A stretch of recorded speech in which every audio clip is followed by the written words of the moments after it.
Ashes right now. I haven't finished it yet or anything. My favorite character in that one right now, I don't know. Maybe Rachel. I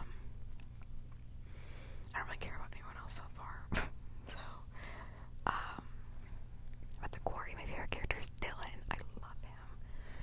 What a legend. What an icon. He is the moment. It's been basically a hyperfixation recently.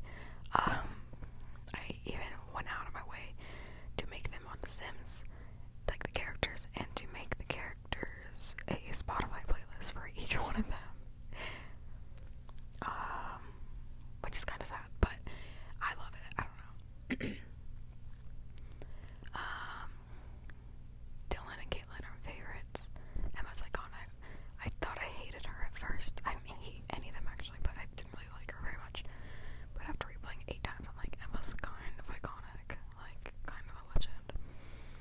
My least favorite is probably Nick, just because we don't see him much, and I'm like, whatever. He's just kind of there.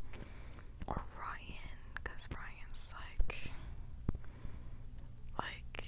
you know, he just like watches his friend explode, and he's like, it's not werewolves, you psycho. Like, you explain it. You're the one that's like, wow, paranormal. Like, you explain it then, bro. I don't know. But I don't hate any of the characters, and I don't dislike any of the characters, but Ryan's my least favorite, probably Ryan and Nick. Literally, I can talk about this game forever. It's so fucking good. It's not even funny. They made it during COVID, so you gotta give them a little bit of slack for things that aren't quite there. Like, they got rid of traits and relationship levels. Which I am upset about. I don't know if anyone else cares. Because they had that in all their other games. And that was probably something cut because of COVID, because they're probably like, it's not very necessary, but you can tell they wanted to do it, because in certain parts it's like, oh, this person will remember that, oh, this person thinks this, you know. And those traits and relationship levels made dialogue options have some sort of effect. Because in the Quarry, none of the dialogue options matter. Literally none of them. And you could argue that some of the characters barely interact in the game. Like, example, Nick and Dylan, for example. They don't really talk, except at the beginning of the game, and you don't even have any interactions. The only interaction I can think of between them that you play is as Dylan. You can be like, hey bro, pick up Abby's bag or some shit. And that's it. And I get that. But I played Little Hope, the second picture in the Dark Anthology picture thing. And Angela and Daniel, this could just be because I haven't like seen it yet, but I've only played it twice. But in those 2 playthroughs, their relationship doesn't change at all.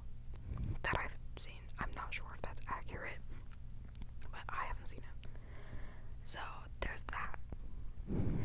Also, you could argue that it would kind of spoil the fact that Max and Laura come back, but you could always like put them in and take them out, if that makes sense. I don't know.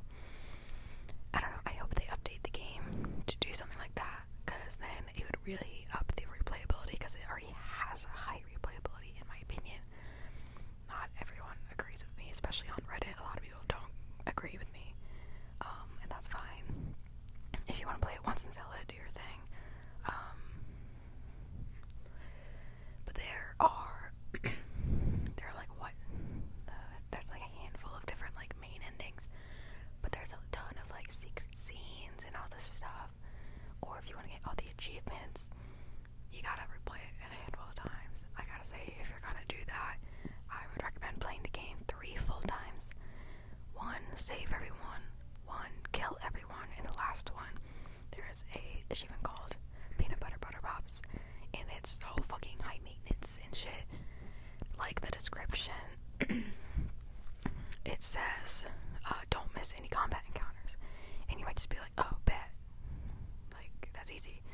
But no, because you have to do like certain combat encounters to get it, and not shooting sometimes can count as missing, which is really annoying. But I got it, and it was so high maintenance, but it was okay. I got there. And okay, I don't know how to say it. Man, I'm a Dan. Is that it? That's the first game in the Dark Picture anthology. I'm on my second playthrough now, and at first I was like, it's kind of boring, but my first playthrough, I made a couple of choices to make it boring, I guess, because I told Alex to think with his head, because I was like, that makes sense, right? And so he didn't propose to Julia, so that wasn't there. And as Fliss, I told them where Brad was, because I was like, he's gonna fucking like die in there. He's fine either way, so lol. And so this playthrough, Brad has not been found, which don't understand how that happened. This boat was like 4 rooms, and you got pirates on there. Why would you not? I mean, I don't know if the door was locked or what, but how? Whatever. The game was pretty fun for the most part. It was really interesting. Although I thought that each of these games had like a supernatural thing.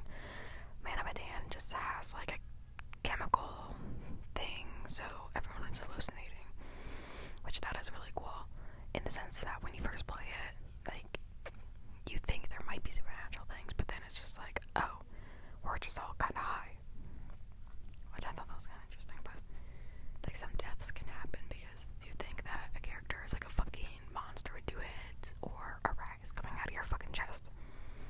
Either way, I highly recommend these games. They're so good. Now, Little Hope.